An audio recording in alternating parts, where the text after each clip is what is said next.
Thanks for tuning in to another episode of the most dangerous combat sport in the world, American politics. I'm Ted King. All right, so let's be clear. Let me be clear anyway, that American politics isn't just about the political climate in America. It primarily has a lot to do with the influence, the influencers, the donors, the big deep pocket people that may not have been living in America all their lives, but have come over here from places like South Africa.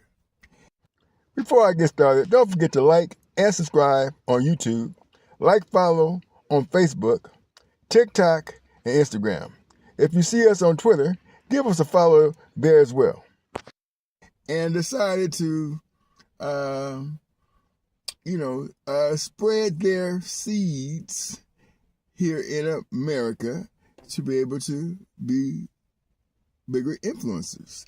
And so I wanted to read this article. It says right here, because Elon Musk is back in the news today, ladies and gentlemen. I don't know if you noticed this, but I believe he's in the White House, or was in the White House, as early as, I believe, yesterday. And of course, the date of this telecast, this report is the 20th. I believe the day is the 20th. Today is the 20th of November, 2025. And anyway, let me go ahead. And this is I seen this, I think, yesterday or day before yesterday, and it caught my attention. But I was kind of busy, so I wasn't able to get to it. But I'm getting to it today. And here's an article written by it said Patnick 4 days ago. It says, so I'm gonna spell his name. Let's spell capital BIBHU first name, Patnick, capital PATTNAIK, and this article was Benzaga. So it's on, once again, this is online, and it's basically been written on the online platform. Okay, so let me go ahead and read this. It says, opinion. Elon Musk's father said, and this is an opinion, it says, Elon Musk's father says America will collapse if white population becomes minority. You want to see the government go down? Question mark. So it's his quote, right? It's quote. You want to see the U.S. government go down? So Elon Musk is predicting that if the white population is of the minority, that this country is doomed. Okay, it's doomed. And oh, by the way, before I go into the further into this article, I want you all to be aware that Elon Musk is saying that without robotics being implemented in the future, that the United States will be further in debt, will never get out of debt. So there's a scheme of some plan of some sort to have robotics take over. And I can only imagine what kind of robots we're talking about, okay? Because the only type of new technology that has been able to, manifest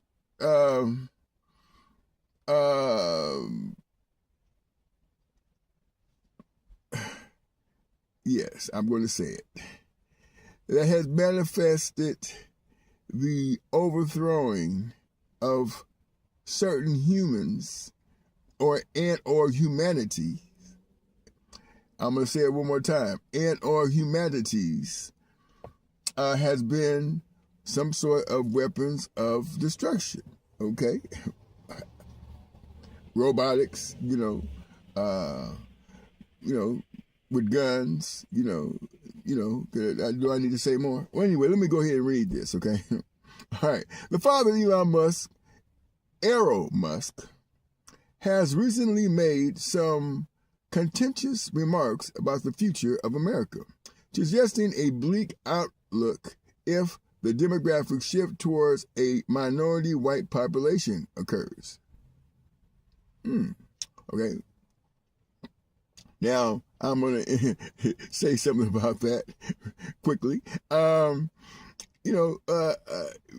Always follow the money, ladies and gentlemen. You hear this quote all the time. Follow the money. Now, Elon Musk got his money from who? Arrow. Okay? Arrow.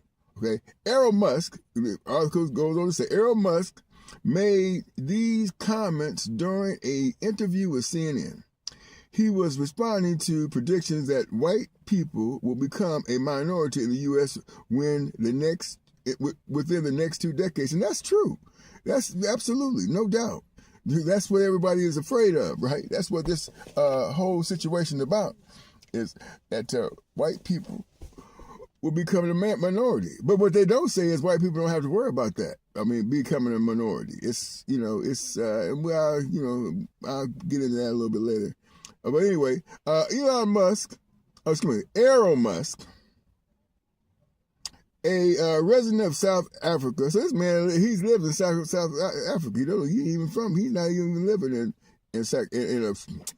even living in America. Expressed his views in a startling way, asserting that such a demographic change would be a very, very bad thing to happen. Wow, that's a quote too now. He quoted that. Let me say that again because it's a quote. A very, very bad thing to happen, unquote. He further questioned, quote, you want to see the U.S. go down? Question mark. Why? Question mark. You don't like electric cars and you don't like technology. What is it? You want to go back to the jungle? Unquote. Wow. Oh, man. Okay, anyway, so he goes on to further say, so the article goes on to say, he also referenced his home country, South Africa, stating that, quote, small white population that projects the European culture, unquote, has been instrumental in the growth and development of the black African population. Also read, Musk's father says he warned his son against going into politics. He's not a very good politician at all. Wow. Well, you're right about one thing, Errol. Okay, he says he dismissed the concept of oppression in South Africa as, quote, nonsense. Why it matters. These comments come amidst a tense political climate in the U.S. boycotting the upcoming G20 summit in South Africa. This decision follows President Donald Trump's repeated allegations of a so-called, quote, white genocide, unquote. A claim that South African officials have categorically denied, and rightfully so. It should be categorically denied, okay? I mean,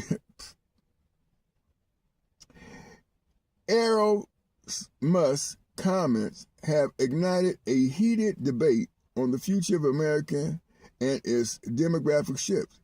His remarks have also drawn attention to the ongoing political and racial tensions both in the U.S. and South Africa.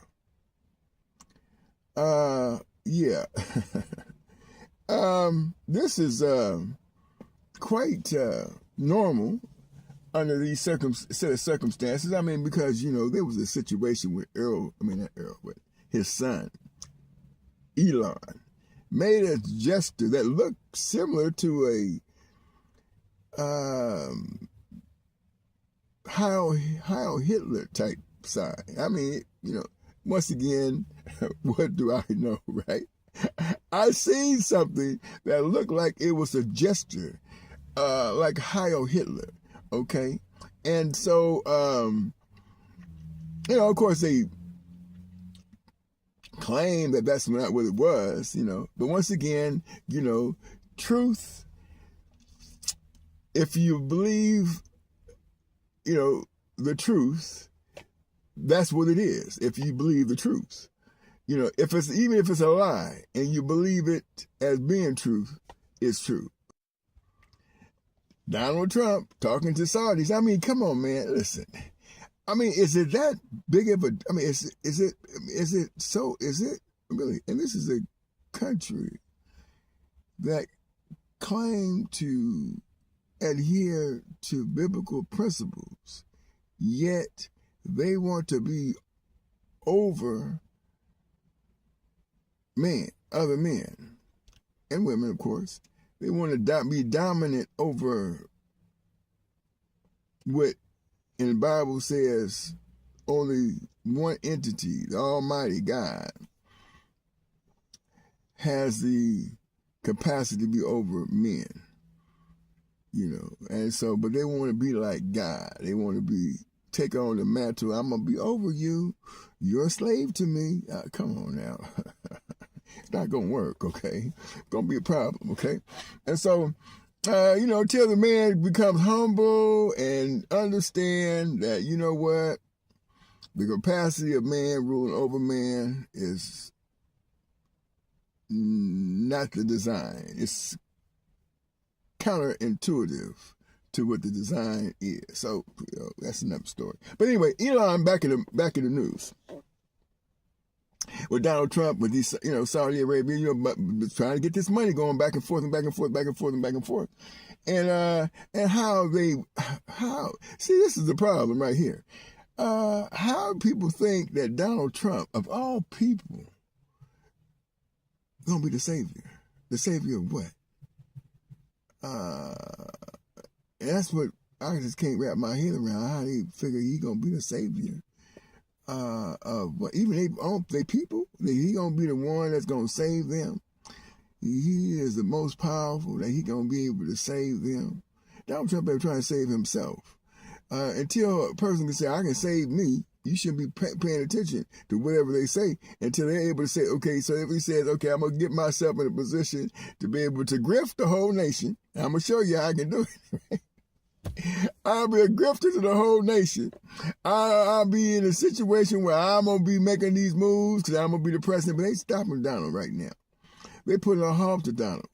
Don't bite into the banana in the tailpipe, okay? Or don't let the tailpipe bite into you. How's that sound? That sound better? Okay. Because believe me, these people that have a lot of power gonna shut stuff down when they understand that this is coming back to knock on their door, on their front door. They're gonna put a stop to it. They put a stop to Donald Trump as we speak. I mean, you can beyond these Epstein files. I mean, they might say, they might, because they're good, they're real good. I underestimate Donald one too many times. And Donald was always able to prove me, you underestimate me, sir. And you know what? I'm not gonna do it. Because the way I see it, they will never show these Epstein files while Donald Trump is in office. They're gonna be able to push this thing back or do something to make sure that those files are not put out in front where they can say, you the one you was part of this whole pedophile ring, Mr. Trump. They ain't gonna be able to, listen, okay, well, if it does happen, it'll have to be because his party, he says, sacrificial lamb, you are, Donald. We're not going down for you because this is going to erode us as a power for decades. And I'm talking about decades. All right? We're talking about decades. And when I say decades, I mean decades. Because when they shut down Richard Nixon, they knew that Watergate stuff was going to cause them problems for decades as far as being able to get the House, the Senate, and the presidency all at the same time. And it did.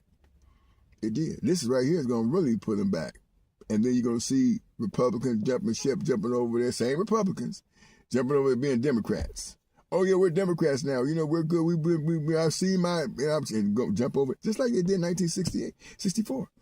When the Democrats signed the Civil Rights Bill, you got all kind of Republicans, excuse me, you got all kind of Democrats turning around. I'm Republican now. I'm Republican. And that's when this whole thing started.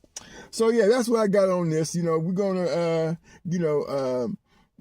keep up with this Epstein stuff going on. But listen, we have to always see when the seeds are planted. See, that's what we don't do. We don't pay attention to them seeds being planted. Them seeds is planted, because I think Elon, last I checked, did get some contracts from Donald Trump, you know, and he does have deep pockets, and you know, he is projected to be the first trillionaire in the world, you know, they ever make a trillion. They consider a trillionaire, not a billionaire, a trillionaire. They project him to be a trillionaire, so he does have a lot of influence. Okay, I mean, you can listen. As long as they got people that's going to give him certain contracts and allow him to do certain things, he's going to always have money. He's going to always be in this situation where he can, his daddy can always say from South Africa that white people better be in control. Otherwise, you're going to have a problem. Yes, indeed. They need to let that go, okay? They need to let that go. They need to let it go. They need to let that go. Yes, they do. God said it in the book that you need to let that kind of stuff go, okay? I'm just saying, you know, you think you're ahead of God and you think that Elon Musk is bigger than God, or Elon Musk is bigger than God. Well, go ahead. Keep up that energy going. I'm of the mindset that everybody should be paying attention to Daniel 2:44. That's what I tell people. Better pay attention to that scripture right there. And yeah, so that's what I got for this segment on the you know, the Eros Musk prediction. You know, anyway. Oh shoot, there's another one right here that said Elon Musk's father open to more children despite age. If she's under 35, I wouldn't think twice about having another child. Wow. Let's hope 20 or 25 minus 35 is not okay for Mr. Musk. He wants to have more babies. He's trying to populate the country, man. I wonder, anyway, we know what that is all about. So anyway, that's what Elon Musk's daddy Arrow had to say. And the next one, I'm out. Don't forget to like, don't forget to subscribe, don't forget to hit that notification icon, bell, follow, all that stuff, because once again, I can only read what they say. Okay, what do I know? I mean, listen, I don't know that much, right? 35-year-old, anybody under 35, anybody under 35 wouldn't take, damn, what happens if they're 36? Yeah, look, I guess. All right, until the next one. Peace out. Much love.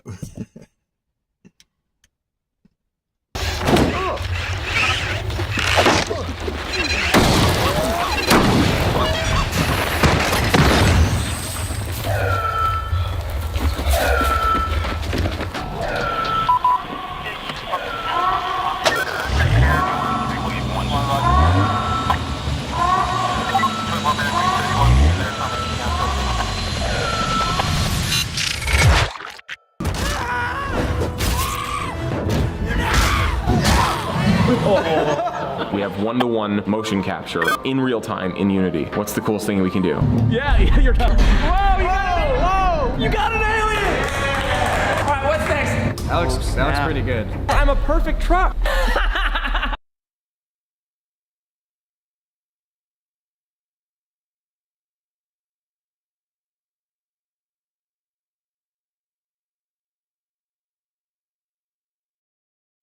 Thanks for tuning in to another episode of King Mighty King Media TV. And once again, I'm your host, the double OG Grill Boxing, Ted King.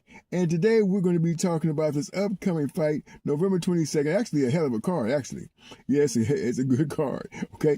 The Riyadh fight card for November 22nd, 2025, headlined by David Benavidez versus Anthony Yarde, features several championship bouts, including Devin Haney versus Brian Norman Jr. for the WBO welterweight title. Now, that's going to be a very intriguing fight right there. All the fights are going to be intriguing, but this one in particular, the Haney versus Brian Norman Jr. And then, of course, and a unification fight between Jesse Bam Bam Rodriguez and Fernando Martinez for the super flyweight titles. Another title fight on the undercard is Abdullah Mason versus Sam Nokes for the WBO lightweight title. Okay, so this is going to be upcoming fights this weekend on the 22nd. Jesse Bam Rodriguez fight versus Fernando Martinez is also earmarked as one of the best fighters on the card. Should be anticipated as one of the best fight on the card. And of course, Bam Rodriguez, in my opinion, is definitely a pound for pound, top 10 pound for pound fighter today. He possesses, in my opinion, very good lateral movement from boxing from the southpaw position. So that's going to be a problem for anybody that fights him. He's got good feet, good movement, and good power. And he's definitely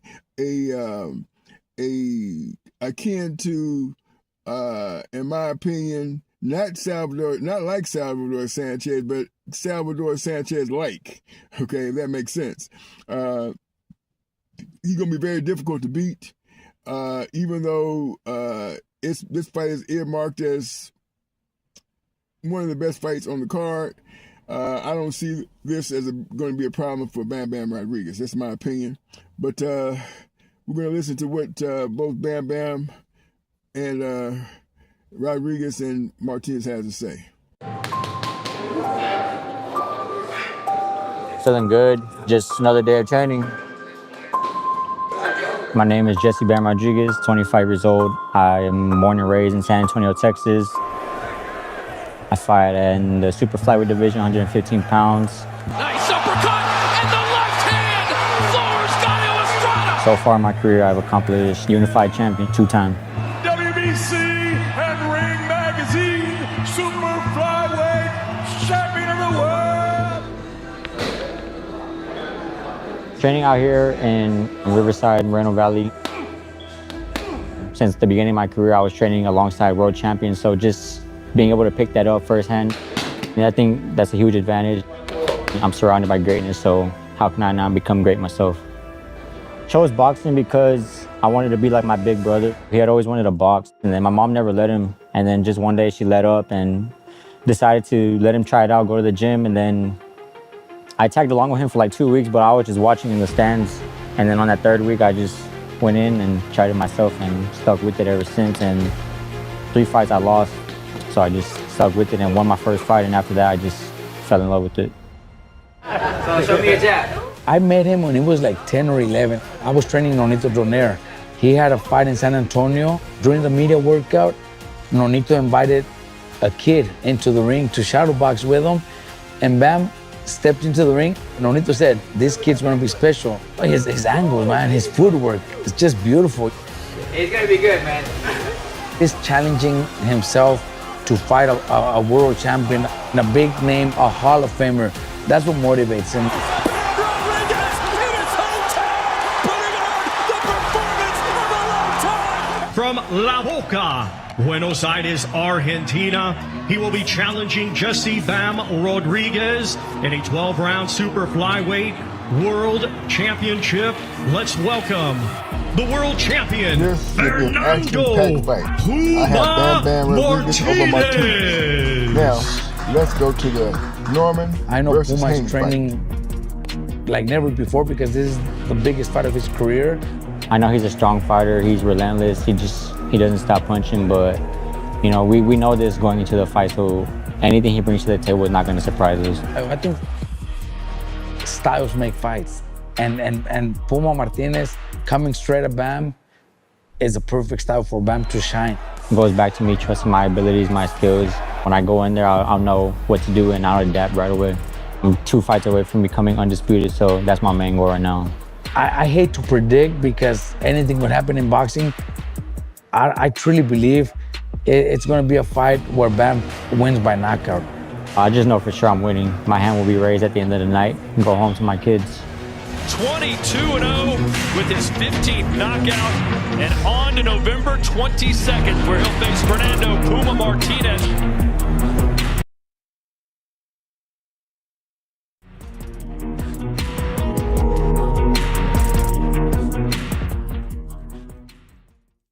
I think he's tailor-made for Brian Norman Jr. to be, and I think he's tailor-made for Brian Norman Jr. to become a star. I think this whole situation, the table is set, and all Brian Norman Jr. got to do is go eat.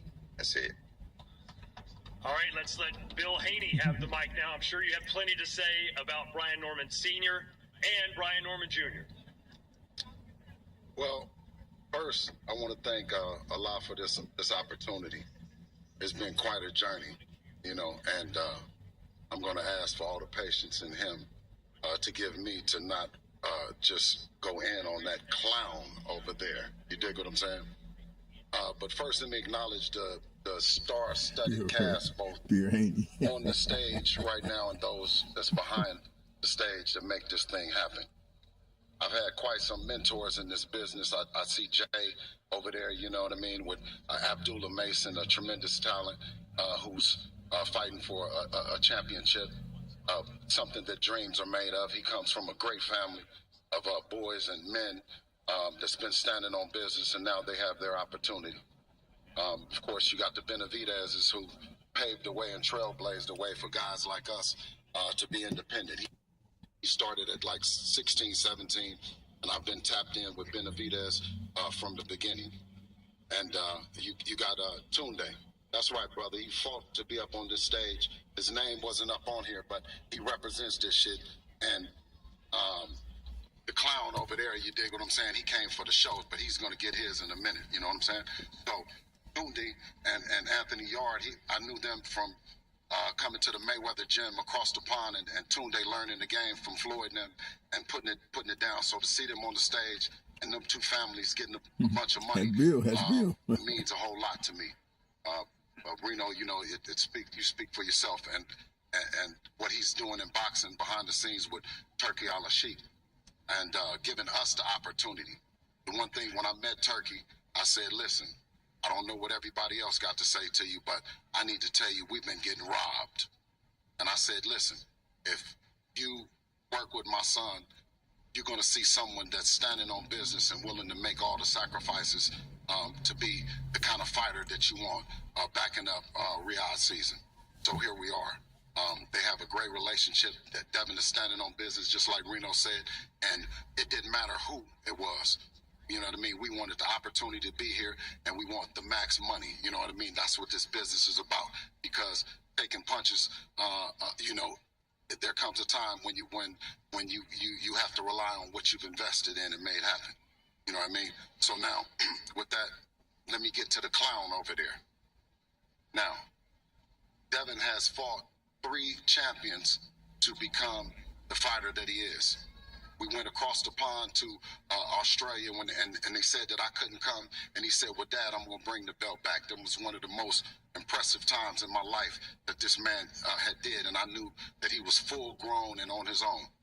We came back to the 140-pound division and fought Regis Prograis, someone that no one wanted to fight because, I mean, he was the Rougarou, okay? And then after everybody assassinated him and said, well, the left hook, the clown's son, tremendous fighter, put a guy in a coma. You know, he lost memory, or I don't know, you know, he lost memory of the fight and everything, right? So for Devin to give Carl Moretti and Lomachenko the opportunity for the undisputed title, right? Something that he didn't have to do because he could have went up and fought at 140, but he still made the sacrifice and stood on business. Bill talking He loud. wants to come back then when the clown didn't have no opportunity. Nobody wanted to fight him, right? He had complained about Boots and complained about everybody. Where was he going to have an opportunity to be on this stage right here if Devin didn't give him the opportunity? I don't know if he's ungrateful, he's just slow, or he's just capping, but you should have took longer when you had the mic, dummy. You dig what I'm saying? So I'm going to wrap this up with Alhamdulillah, and it's a great opportunity. Thank you for everybody on this stage for giving us the opportunity to grace it with you.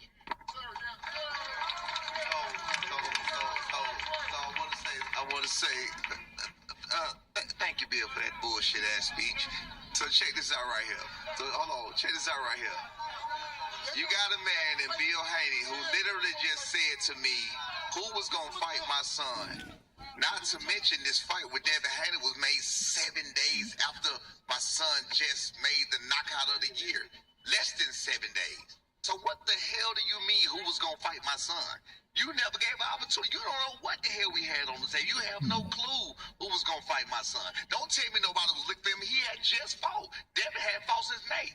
You just made the statement and said you went to Turkey Al-Sheikh and said if you back up Devin, this is gonna be the best. He was the most bullshit fight on the card. He was the worst one, literally. He was literally the worst one on the card. Can we admit that? Hell no, we can't admit that. Let me ask you this. Hey, sir, let me ask you. Is your son the best fighter at 147 pounds? Is he the most dangerous and feared fighter at 147 pounds, sir? Absolutely, but we already know that. We was talking about that. Let's keep it right. We was talking about that. See, listen. See, here's the problem. Wait, let me tell you the problem. What happens? So what you did was you brought a bunch of goopy hoes, all your fellas that you paid to bring. You brought a bunch of goopy hoes, and now what they doing is they fucking the whole press conference up for you and me. That's what they doing. We trying to get active. They trying to do all they little. They trying to get somebody. That's what they want to put something on the table for me and him to wrestle on this motherfucking stage. Then just let it be known, and we can get to it. Other than that, let's get to having a great night in Fox. The last time social media heard Bill Haney said, "I'm gonna make my pro debut against." Well, let's see right now. Come on, let's see right now. Well, let's go then. What we gonna do? What the hell we gonna do? Look at it. He hot. He hot. He hot. He hot. He hot. He hot. Man, come on, bro. What we talking about? All right, who wants to hear from their sons? Anybody here want to hear from the guys actually fighting on Saturday night? Hold on. Listen. You supposed to be fighting me, Bill. Okay. You supposed to be fighting me. When we gonna fight? Okay, listen. Right now, if you want to. But listen, let me just say You this. said it was on site, Negro. I done seen you 5 times. Okay. Shout out to the professionalism in this guy to come out when he did. This is amazing town. We've been here since November the 1st, right? And what we have is what we call when you get acclimated in Saudi, we got that bounce. You dig? Now tell him, let's see that bounce over there. Stiff as boards over there, you dig? November 22nd, my son gonna punish you. All right, let's hear now from Devin Haney. Devin, for the first time in your career, I believe you are the underdog in this matchup. Do you feel everything you've accomplished in your career that you should be the favorite? Not anymore. I think it was an update in the odds. No, sir. He's still the underdog. Check again. No, alhamdulillah, I'm happy that He's still underdog. To be here. I thank Allah for this opportunity. I thank His Excellency Turkey Al-Sheikh for giving me this opportunity to be fighting here in Riyadh. This is a dream come true of mine. A dream come true of mine to be fighting for another world title. And this is not my first rodeo, so it won't be anything different. I look to bring back the WBO title back home to me and my family, my team, and yeah. All right, Brian, Devin has fought and beaten 7 world champions. To my knowledge, you haven't fought a single champion in your career yet. What do you say to those who believe you're not ready to deal with someone of his caliber? First thing first, this is a wonderful fight card, and gotta thank everybody that made this fight happen. That's Turkey Al-Sheikh, His Excellency, Ring, my father, Bob Arum, Top Rank. I appreciate that for making this fight happen, and I truly feel like either you got it or you don't. Of course, he has fought. He has did wonderful things in his time period and what he had going on, but it's time for another face to come up here and do his own thing, and that's what that boy Brian Norman Jr. step in at. Well, you said in Devin's last fight against Jose Ramirez that he ran so much he had to change shoes because they ran out of grip. That said, he won basically every round of that fight. How do you plan to force him into exchanges with you when other fighters haven't been able to seem to do that? I mean, it's only so far you can go. We in the box. It's not like he could just run forever. So no matter if he run or he stay there, no matter what, the boy going to sleep. And Devin, what's your strategy for Brian? He says there's no way that you're going to stand in the pocket and exchange with him. Is that true? Yeah, I mean, we fight everybody, different. Like I said, this is not my first rodeo. I fought Ramirez different than I fought Loma. I fought Loma different than I fought Regis. So, the world got to see, what game plan me and my team has drawn up, and I'm gonna beat this guy. Well, in a recent face-to-face interview, you said he was just another guy. He's a bum. Why do you feel that way about him? No, I think he's a great fighter. Oh, there you go. Well, Devin, what's your prediction for Saturday? Devin Haney, WBO champion.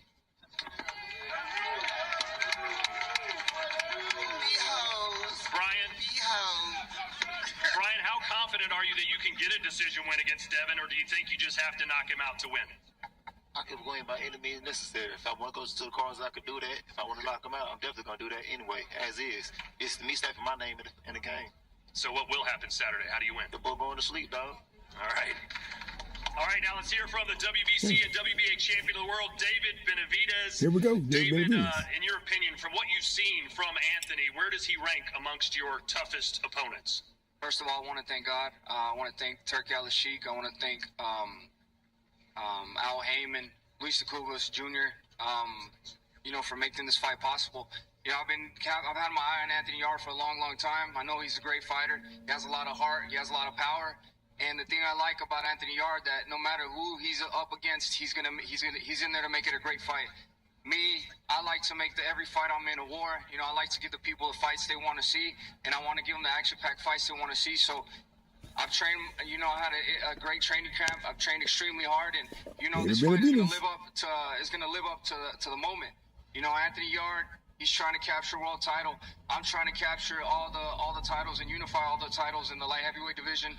So there's a lot at stake here. I'm very excited for this fight. This has been the hardest I've trained out of any of my fights, so I'm very, very excited. I'm going there and give you guys a war, and you guys, the fans of boxing are really the ones going to win on the night of Saturday, because from the top to the bottom, you have myself and Anthony Yarde, you got Brian Norman and Devin Haney, Bam Bam Rodriguez, and Abdullah Mason. This card is stacked.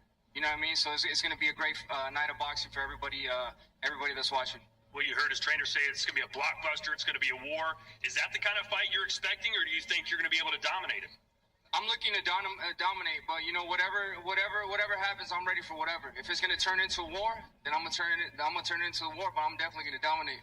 All right, well, but you heard him, Anthony. You're the challenger, and you recently said that you're going to hit David harder than he's ever been hit before, and that you're going to put him to sleep.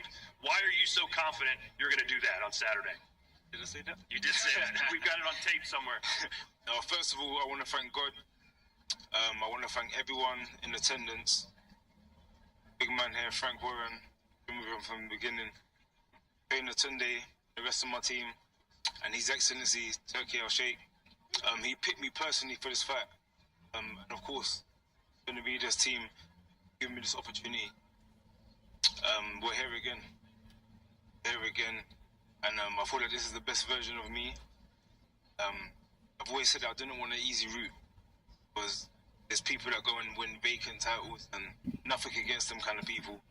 But I've always said I want to... My fight prediction: Abdullah Mason over Sam Noakes.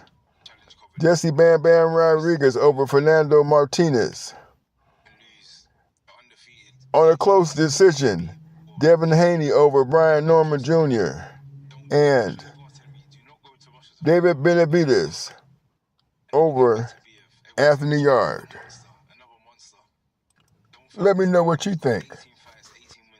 Comment in the comment section. Like and subscribe. And we'll see you on the next one.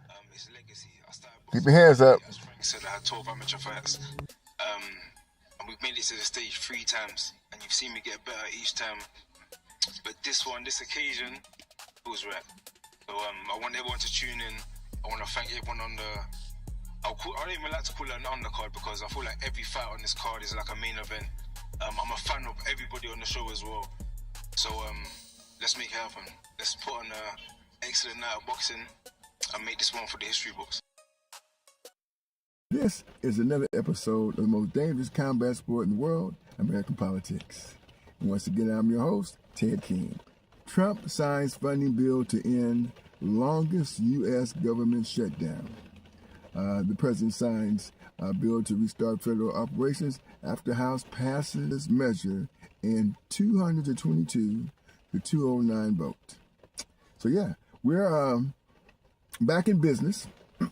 And of course, you get murmurs from both sides saying that we gave too much and we did all this shutdown. And how do we gain leverage? And of course, we know that on November, which is this month, when they had the elections, the Democrats swept victories across the nation. So, of course, that was part of the shutdown process because, once again, we're dealing with a lot of people who are middlemen, okay, and playing the game with other people's money. That's what it is, right? We have donors who are contributing for their agenda. And then, of course, we have the citizens of the United States paying taxes, in a sense, donating taxes to support their agenda, the middlemen's agenda. That's how this thing works, ladies and gentlemen. And that's what we need to understand. So, you have, from the Democratic side, people talking about their colleagues and perhaps trying to get rid of the leader, Schumer, get him to step down because his stance is not hard enough. His position to give in is something that they deem as weak. So, but Schumer, of course, he's been playing to his demographic, and I don't need to talk about what that is. And that demographic is the ones who carry the most dollars. So, to get rid of Schumer, someone would have to be a big advocate to be able to fundraise. Okay, a person who can advocate fundraising in a big way, because basically the demographic of Leader Schumer's, his contributors have big, deep pockets. And so, yeah, it's a money game, of course, and no matter how we play it, that's what it is. Likewise, that's how, until you understand that, we need to understand that's what gets people elected into office, and big dollars, okay? It's big money. All right, so the longest U.S. government shutdown in history ended Wednesday after more than 42 days. Following the House of Representatives passage of a bill negotiated by Republicans and a splinter group of Democrat-aligned senators. Okay, so this is what happened, like I said.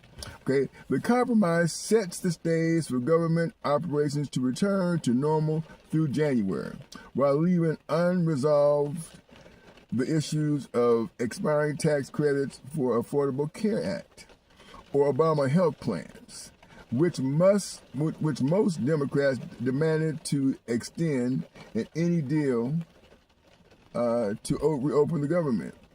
And that's what they were talking about. That's what they demanded, but that's not what, in fact, happened. Although, they have until the beginning of next year to, of course, fight a different battle, same fight, but I should say the same war, but different battle. Yeah, it makes more sense. Yeah, it's the same war, but it's a different battle to tackle this They needed to open up the government. They needed to do that, right? And so that's what they did. So they're going to just reset and then go back at it essentially in January. Okay. After it was revealed over the weekend, the Senate approved the compromise on Monday, and the House followed suit 2 days later by a margin of 222 in favor and 209 against, with 2 not voting. Donald Trump signed the bill on Wednesday night, saying, "We're sending a clear message that we will never give in to extortion." Because that's what it was. The Democrats tried to extort our country. Now, this is another thing that, remember, in this politics, this is a political arena. We must understand one thing, that, there are untruths on both sides, right? And the untruth that you believe is not a lie, right? Yeah, I mean, it's a lie, basically. An untruth is a lie. But when we don't, they're able to mouthpiece their way into making us believe that the lie is the truth, then that's what it is. And so until we understand this political game, mouthpiece game, okay, that's what it is. The lies that they tell, if we believe them, then of course, once again, it's not a lie. So, that's what we have to, we have to, I kind of sift through the lies. And there's no bigger liar than our president. Yeah. Okay, so 6 Democrats broke with party to vote for the bill. Adam Gray of California, Tom Suozzi of New York now, excuse me if I'm pronouncing the name wrong, it's spelled Suozzi of New York, Mary Gluesenkamp Perez of Washington, Don Davis of North Carolina, Henry Cuellar of Texas, and Jared Golden of Maine. 2 Republicans, Thomas Macy of Kentucky and Greg Stubble of Florida, voted against it. Okay, so now it goes on to say the Democratic shutdown is finally over thanks to House and Senate Republicans. House Republican leaders said in a statement as follows: "There is absolutely no question now that Democrats are responsible for millions of American families going hungry. Millions of travelers left stranded in airports, and our troops left wondering if they would receive their next paycheck." Now, see, this is the blame game that's going on. That once this happens and it's over with, now which party do we play? Where do we place the game? The blame, excuse me. Where do we place the blame? That's what it is, okay? And it's only obvious, right, that the Republicans control the House, the Senate, and the White House, the presidency. So, I mean, it's hard for me, that's just me now, to be able to wrap my head around this narrative that was all Democratic. It was the Democrats that did it. When, of course, we know, or at least I know, okay, that there's some things going on, corruption in my mind, right? Now I'm thinking, it must be correct. It's got to sound like corruption to me. And, for them to convince me otherwise, I think that I would be buying into an untruth. And so I'm not going to do that. I can't do that. So, keep it real. This is me now. This is me. That, I cannot buy into an untruth. And that's basically, the fact is fact, and the fact is that the Republicans control the House, the Senate, and the White House, the presidency. So, me personally think that that's probably where the blame should go. When we think logically about this whole situation, right? And of course, the things that's going on in the White House right now with different countries, various countries, and of course, paying our president quite a bit of money just to meet him. to have a conversation with him. This has been well reported now, and this is not absolute corruption. I don't know what it is. I know that I couldn't do it. I can get away with it, no way, shape, or form. So anyway, it is what it is, right? Okay, so it goes on to say here, because I'm reading this article, right? And I will tell you what the article. Let me go tell you where the article is, who the article is from now, before I even go any further.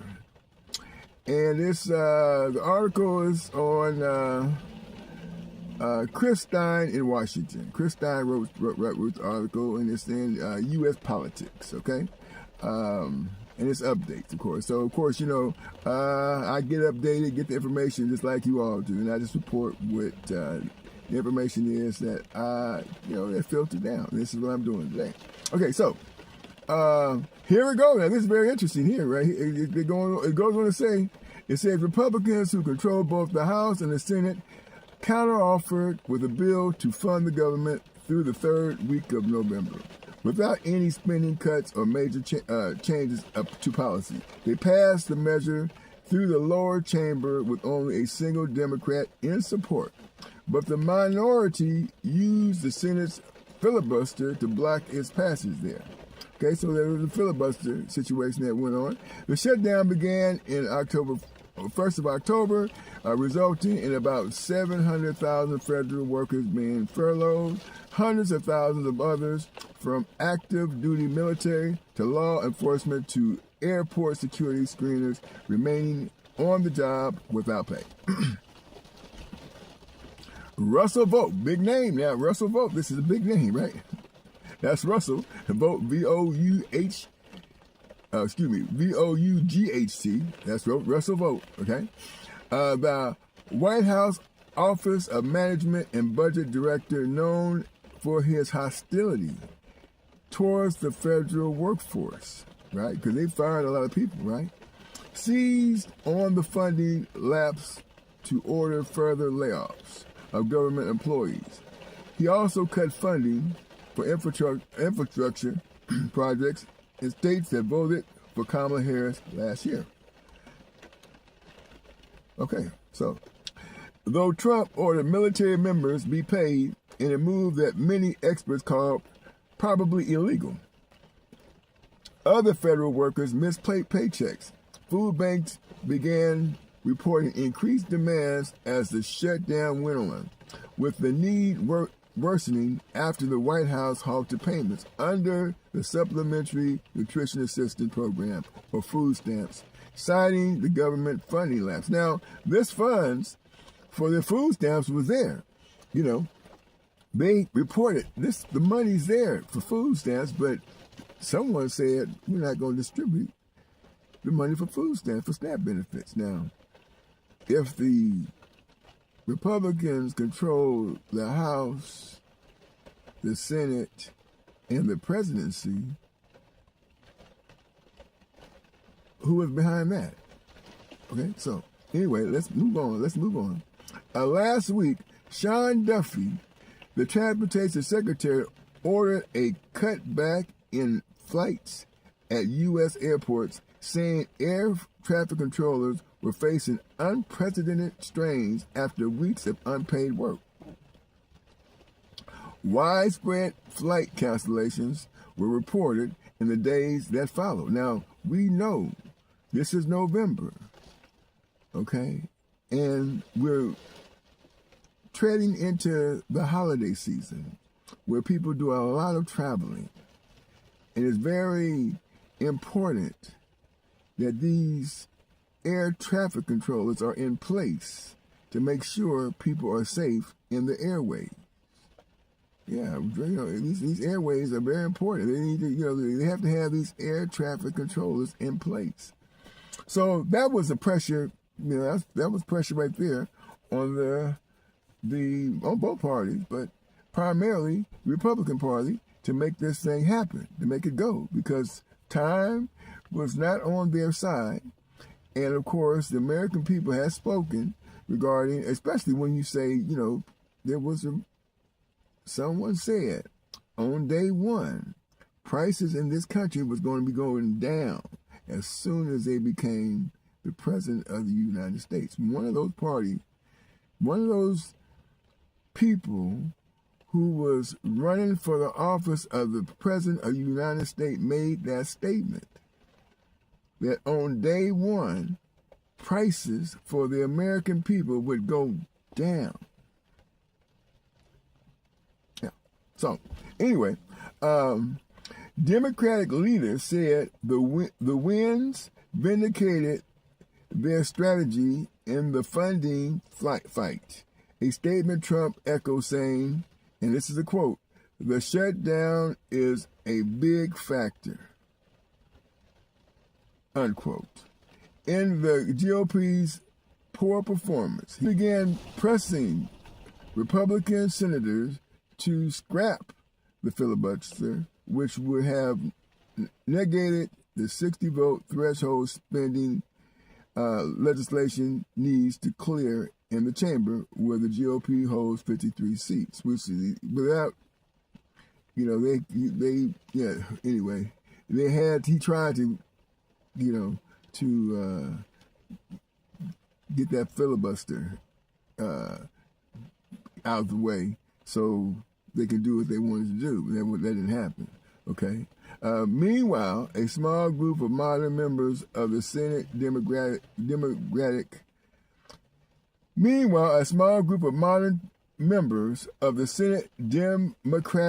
caucus had been negotiating a compromise to end the shutdown.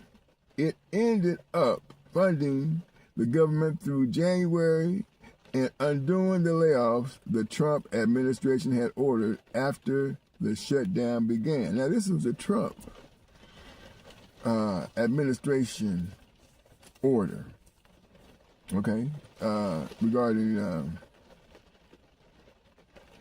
layoffs.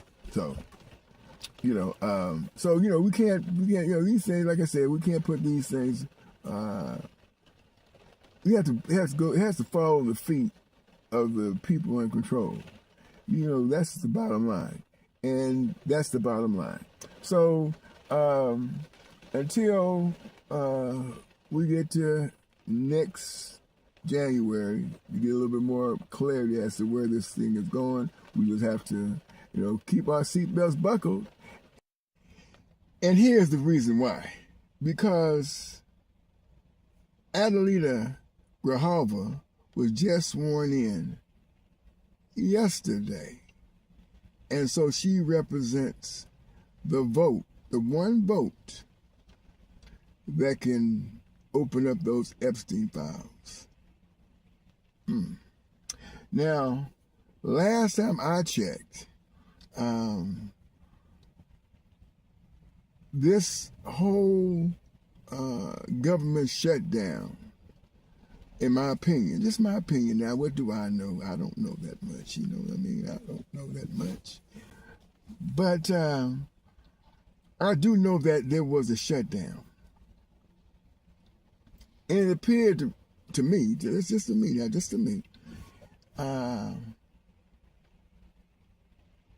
that there was a big reason behind that. And now that the government is reopened and Adelita Grijalva is now been sworn in, and she's the deciding vote to open up those files, somebody is shaking in their boots right about now.